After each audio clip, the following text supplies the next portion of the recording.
El shiur de hoy lo vamos a dedicar para la pronta cura de las siguientes personas: Jaya Esther Basar Imenu, Abigail Ariela Basar Imenu, Dafna Bat Ilana, Shimon Ben Habiba, Meir Yehezkel Ben Hana Dafna, Reuben David Besara Imotenu,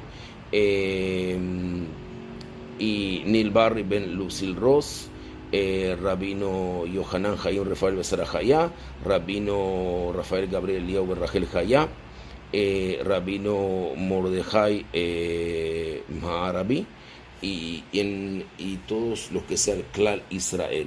También por el mérito y la tzlajá de todos aquellos que estén presentes y que tengan algún tema particular con alguna situación de problemática, que estas de palabras de Torah sean para tzlajá y para pronta abertura del Shamayim, para que Akadosh Baruj Hu les dé la respuesta y le ayude a resolver sus problemas. En principio vamos a ver tres básicamente alajot de todas las muchas que hay sobre Tzedaká, que es uno de los valores importantes que vamos a tener durante estos días de justamente de Elul y también hasta el día de Yom Kippur. Escribió el Rabí Moshe Ben Maimón, el Rambam, en su obra Mishneh Torah, en lo que llama Matanot, Ilhot Matanot La'aniim, es decir, en las leyes para los presentes de los pobres. En el capítulo 7, algunas alajot.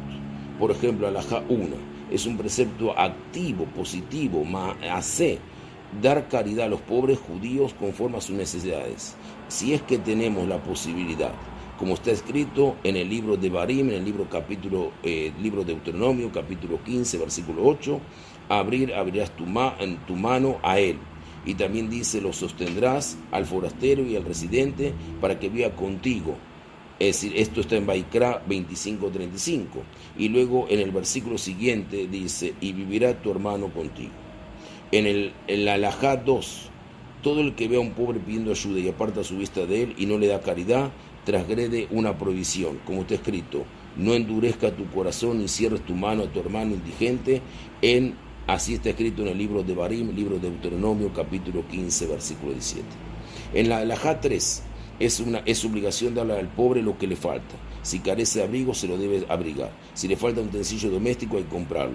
Si no puede casarse, se lo ayuda a hacerlo. Y si se trata de una mujer, se le ayuda a ser desposada por un hombre idóneo. Aun si el que empobreció solía montar a caballo y tener un sirviente que corría ante él y lo necesita todavía, se le debe comprar un caballo y un sirviente. Hay que proveerle un sirviente que corra ante él. Como está escrito, le debes dar lo suficiente para lo que le falta. Así está escrito en el libro de Barim, en el libro de Deuteronomio, capítulo 15, versículo 8. Y la obligación es proveerle lo que le falta, pero no enriquecerlo. Una alajá más: hay que darle alimento y vestimenta a los gentiles pobres, junto a los pobres judíos, para estar en paz con ellos. Es decir, no a los gentiles pobres y no darle a los judíos. Le das a los pobres judíos y si podés también le das a un gentil pobre. Al pobre que va de puerta en puerta no es necesario darle una dádiva grande, pero se le debe dar una dádiva pequeña, pero no humillarlo. Esto es algunas de las alajot de Tzedaká. Teshuvá, dice, es otra de las importancias que tenemos en este mes. Elul es un mes de la misericordia. Empezó el día domingo pasado y lunes, de misericordia divina, de Rahamanut, especial para el arrepentimiento y el retorno a Akadosh Baruj Hu. Pero ¿cómo se hace Teshuvá? En lo respecta a la relación entre el hombre y sus semejantes. Para responder, leamos lo que escribió el Rambam en el libro Maimónides, justamente en Mishneh Torah. El arrepentimiento y el día del perdón sirven para expiar solamente el día del perdón, es decir, desde Rosh Hashanah hasta el día del perdón. Esos 10 días sirven solamente para expiar las transgresiones cometidas contra Kadosh Baruj Hu, lo que llamamos Averot Adam la Makom, el hombre con Dios. Por ejemplo, si la persona comió algo prohibido, si transgredió Shabbat, si no colocó tefilim, prohibición, mitzvot, Adam la Makom, el hombre con Dios. Pero esto no sirve para las faltas que cometió el hombre contra su prójimo. Por ejemplo, si alguien golpeó a su prójimo, o lo maldijo, o le despojó de dinero, o no lo saludó, o lo trató mal, o pensó mal de él. Todo eso, estas cosas, estas situaciones no serán jamás perdonadas hasta que el hombre le pague al prójimo todo lo que le debe y se reconcilie con él. Es decir, si es algo económico, le tiene que pagar. Si le sacó trabajo y perdió la parnasá porque hizo una ayunará, hasta que no le consiga el trabajo, hasta que no lo consiga lo que perdió, no puede ser perdonado. A Kadosh Baruj Hu no lo perdona. Él piensa que puede estar perdonado ayunando en Yom Kippur, pero no va a estar perdonado. Y no basta solo con le devuelva el dinero en caso de lo económico, sino también está obligado a reconciliarse con él y pedirle perdón en los casos que son solamente actitudes más bien psicológicas, espirituales, hablar mal, maltratarlo, crearle una mala imagen, etcétera, etcétera. E incluso si no hizo más que mortificar al prójimo con sus palabras, debe disculparse hasta que le perdone. Yo entro a la casa, por ejemplo, de Ariel, discúlpame, que utiliza voz, entro a la casa de Ariel, che, Ariel, dame el café que me prometí. O a veces entramos a nuestras casas y tratamos mal a nuestros hijos, a nuestras esposas, a nuestros cónyuges o cónyugas, depende de mujer o hombre, o tratamos mal a un vecino. Todo eso, si verdaderamente lo hicimos y creamos en esa persona una herida, hasta que no pedimos perdón, dice que ni 25 ayunos de Yom Kippur va a perdonar eso. Tenemos que ir y pedirle perdón, pero con sinceridad, no perdón de boca para afuera, penimí, de dentro para afuera. Así dice en las leyes de Teshuvá, en el capítulo 3, alajá 9.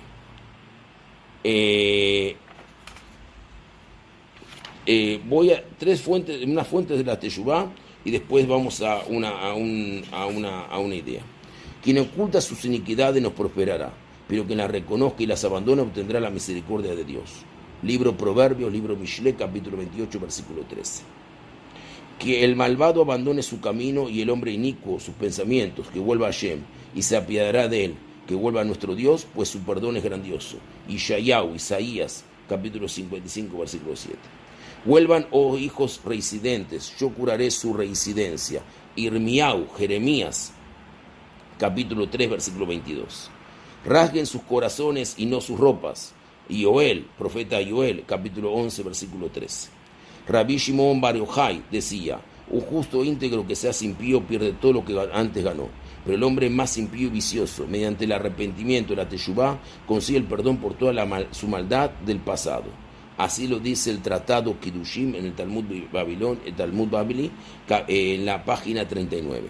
Las puertas de la oración a veces están cerradas y a veces están abiertas, pero las puertas de la teshuvá, del arrepentimiento, siempre están abiertas. Tratado Berajot, página 32, Talmud Babli. 3 cosas pueden anular los malos decretos: la plegaria, la tefilá, la caridad, la tzedaká, y el arrepentimiento, la teshuvá. Midrash Bereshit Rabbah, capítulo 44, versículo 12. Esto es para entender un poquito la Salahot. El que quiera saber un poquito más, por favor me llama y le puedo dar un shiur así para que entienda si verdaderamente está angustiado y quiere hacer teshuvá, pero una teshuvá honesta.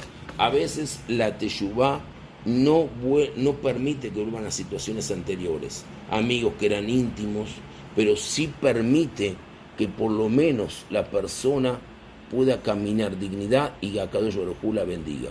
Puede ser que pasó lo que tenía que pasar, hay teshuvá, hay reconocimiento, cada uno después se dirige por su camino, pero principalmente después cada uno tiene la energía, el potencial para aprender de lo que sucedió para crecer nuevamente. Ahora voy a compartir con ustedes una lectura del Rav Jonathan Sachs, Sichonot Tzaddik Braja, y con esto damos finalizado el shiur de hoy. Está relacionado con la parsha de ayer, pero está relacionado con la próxima parsha que se llama Kitetse, aprendizaje y liderazgo. La Perashá Shoftim es la fuente clásica de los 3 tipos de liderazgo en el judaísmo, llamado por los sabios las 3 coronas. El Keter Keuná, la corona del sacerdocio; Keter Malhut, la corona del reinado; y Keter Torah, la corona de nuestra enseñanza, de nuestra ley, de nuestra fuente. Así lo dice el Mishneh Torah en el Hot Talmud, en el capítulo 3, Alajá 1, y también lo trae Mishnah de Pirkei Avot en el capítulo 4, Mishnah 13. Esta es la primera declaración en la historia de los temas de los principios expuesta por Montesquieu en el siglo XVIII en su libro L'Esprit de Lois, el espíritu de las leyes, que luego fue el factor fundamental en la Constitución norteamericana en lo referente a la separación de los poderes. El poder en el ámbito humano se debe dividir y distribuir, no debe concentrarse solo en una sola persona o cargo. En el Israel de la era bíblica había reyes, sacerdotes y profetas. Los reyes gozaban del poder secular y gubernamental. Los sacerdotes, los Kohanim, eran los líderes en el ámbito religioso, presidiendo los servicios del templo y otros rituales, y eran quienes daban directivas en términos de santidad y pureza. Y los profetas eran los ordenados por Akadosh Baruj Hu para ser críticos de la corrupción del poder y para guiar al pueblo en cuanto a la vocación religiosa en caso de que se apartaran de ella. Nuestra parashá, nuestra porción semanal, la de ayer del Shoftim, trata sobre estos tres roles, pero sin duda la que más llama la atención es la sección de los reyes, por varias razones. Primero, porque es la primera orden emitida por la Torá que incluye una explicación acerca de lo que hacen otros pueblos. Cuando hayan entrado a la tierra de que el Señor vuestro Dios les legó, y hayan tomado posesión de ella, y se hayan asentado, y dirán: pongamos un rey por sobre nosotros, para que nos gobierne como todas las naciones de que nos rodean. Así está escrito en el libro de Barim, en el libro de Deuteronomio, capítulo 17, versículo 14. Normalmente, en la Torá la orden es que Am Israel, el pueblo de Israel, sea diferente. El hecho de que esta orden sea una excepción fue suficiente para que los estudiosos, los mefarshim, los comentaristas de la Torá, a través de los siglos hayan señalado que hay cierta ambivalencia sobre el concepto de la monarquía en sí. Segundo, el pasaje es notablemente negativo. No dice lo que el rey no debe hacer, más que lo que sí debe hacer. No debe adquirir un gran número de caballos, tomar muchas esposas, ni acumular grandes cantidades de oro y plata. Ahí dice lo que debe hacer un rey, en el libro de Deuteronomio, libro de Barim, capítulo 17, versículos 16 y 17. Estas son las tentaciones del poder, y como aprendimos en todo el Tanaj, en toda la Biblia, aún los líderes más grandes, incluso el mismo rey Shlomo, eran vulnerables a ellas. Tercero, y acorde con la idea judía fundamental de que el liderazgo es servicio, no dominación, estatus ni superioridad, se le ordena al rey que sea humilde. Debe leer la Torá en forma constante para que pueda aprender a reverenciar al Señor su Dios y no considerarse superior a sus congéneres israelitas. Así está escrito en el libro de Deuteronomio, capítulo 17, versículos 19 y 20. De Barim, el libro, ¿no? No es fácil ser humilde cuando todos se postran ante ti y tienes el poder de la vida y la muerte sobre tus súbditos. De ahí la gran variación entre los comentaristas acerca de si la monarquía es una institución buena o es peligrosa. Maimónides sostiene que nombrar a un rey es una obligación, y Ben-Ezra que es una autorización, Abarbanel que es una concesión, y Rabbeinu Bejaya dice que es una punición, un castigo. Una interpretación conocida por John Milton en uno de los periodos más volátiles y antimonárquicos de la historia de Inglaterra. Sin embargo, existe una dimensión positiva y excepcionalmente importante en la monarquía. Al rey se le ordena estudiar constantemente. Y aquí encontramos el mensaje para los líderes de hoy en día. Él debe leer todos los días de su vida para que aprenda a reverenciar al Señor su Dios y seguir cuidadosamente las palabras de esta ley y estos decretos. No considerarse mejor que los demás del pueblo de Israel, ni apartarse de la ley, ni a la izquierda ni a la derecha. Entonces él y sus descendientes gobernarán por mucho tiempo en su reino de Israel. Así encontramos en el libro de Barim, en el libro de Deuteronomio, en el mismo capítulo que venimos hablando, 17, pero en los versículos 19 y 20. Más adelante, en el libro que lleva su nombre, Yoshua, Josué, el sucesor de Moisés, se le ordena en términos parecidos. En Yoshua, capítulo 1, libro Josué, capítulo 1, versículo 8, dice así: mantén este libro de leyes siempre en tus labios, estamos hablando de la Torá, medita sobre él de día y de noche, Beaquita Yom Bamalaila, para que puedas tener cuidado de hacer todo lo que en ella está escrito, entonces serás próspero y exitoso. Los líderes aprenden, este es el principio en cuestión. Es cierto que tienen asesores, ancianos, consejeros y una corte interna de sabios y estudiosos, y sí, los reyes bíblicos tenían profetas, Shaul a Shmuel, David a Natán, Ezequías a Isaías, así por delante, para transmitirle las palabras de Dios. Pero los que son los responsables del destino de la nación no deben delegar la tarea de pensar, leer, estudiar y recordar.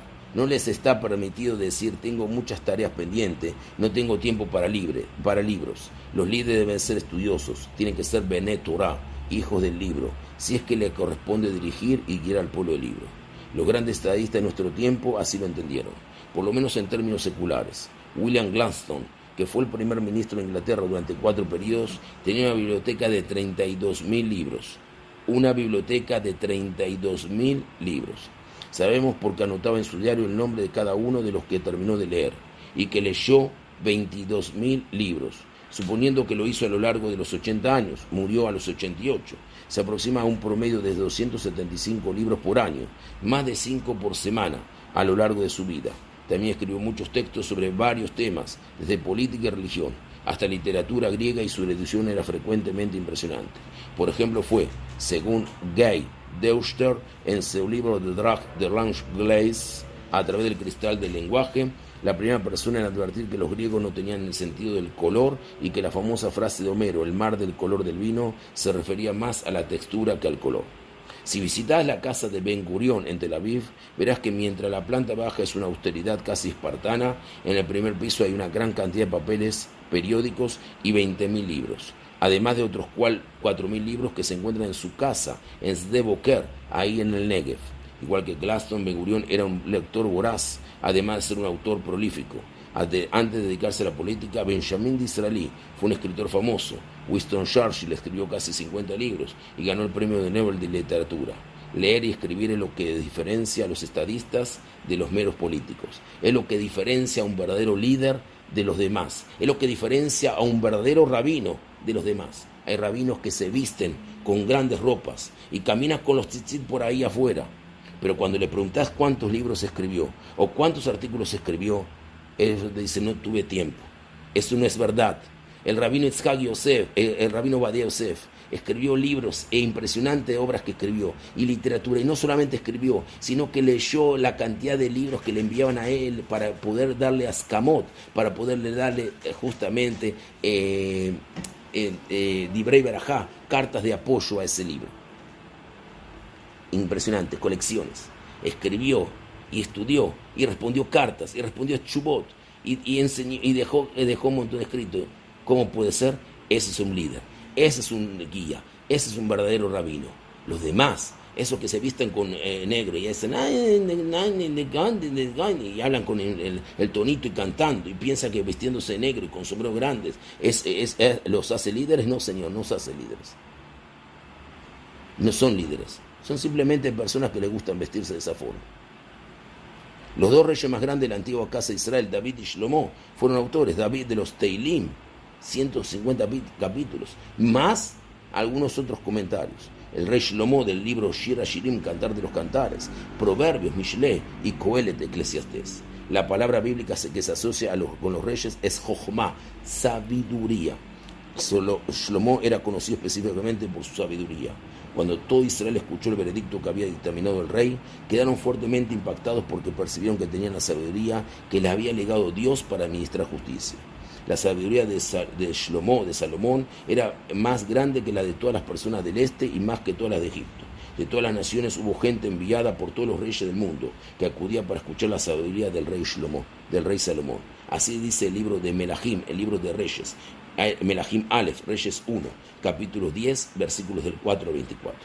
Cuando la reina de Sheba, la conoció la reina de Sabá, vio toda la sabiduría de Shlomo, quedó deslumbrada. Le dijo al rey: el informe que he escuchado en mi país acerca de tus logros y tu sabiduría es veraz, pero yo no lo creí hasta que pude verlo con mis propios ojos. En realidad solo describía la mitad. La riqueza y la sabiduría exceden por lejos lo expresado en el informe. Todo el mundo pedía audiencia con Shlomo para escuchar la sabiduría que Dios había puesto en su corazón. En el mismo libro, el libro Reyes 1, Melahim Aleph, en los mismos capítulos de 10 al versículo 4 y 24. Debemos resaltar que la palabra Jochma, sabiduría, tiene un significado ligeramente distinto en la Torá, más comúnmente asociada con los sacerdotes, con los Kohanim, con los profetas, con los Nevi'im, con los reyes, con los Melahim. Jochma significa sabiduría humana universal, más que una herencia especial de los judíos y del judaísmo. Un Midrash señala que si alguien te dice existe sabiduría en la nación del mundo, créele. Pero si dice hay Torah en la nación del mundo, no le creas. En general, en términos contemporáneos, Jochma, sabiduría, se refiere a las ciencias y las humanidades. Cualquiera de ellas que nos permita ver al universo como la tarea de Dios y el del hombre a la imagen de Dios. La Torah es herencia moral y espiritual particular de Israel. En el caso de Shlomo es particularmente importante, porque pese a toda su sabiduría, no fue capaz de superar las 3 tentaciones puestas en esta perashá, en esta porción. Adquirió un gran número de caballos, tuvo un gran número de esposas y acumuló unas grandes riquezas. La sabiduría sin Torah no alcanza para evitar que el líder se someta a la corrupción del poder. Aunque pocos de nosotros estamos destinados a ser reyes, presidentes o primeros ministros, está en juego un principio general. Los líderes aprenden, leen, estudian, se toman tiempo para familiarizarse con el mundo de las ideas. Solo así logran tener la perspectiva de ver las cosas más allá y más claramente que lo demás. Ser líder judío significa dedicar el tiempo a estudiar la Torá, enseñarla, transmitirla, aplicarla, como la Jochma. Jochma, sabiduría para entender al mundo como es. La Torá consiste en comprender al mundo como debería ser. Los líderes nunca dejan de aprender. Es así como crecen y enseñan a otros a crecer junto con ellos. Shavua Tov, gracias Rabino Lord Jonathan Sachs por habernos dejado esta enseñanza de un verdadero líder.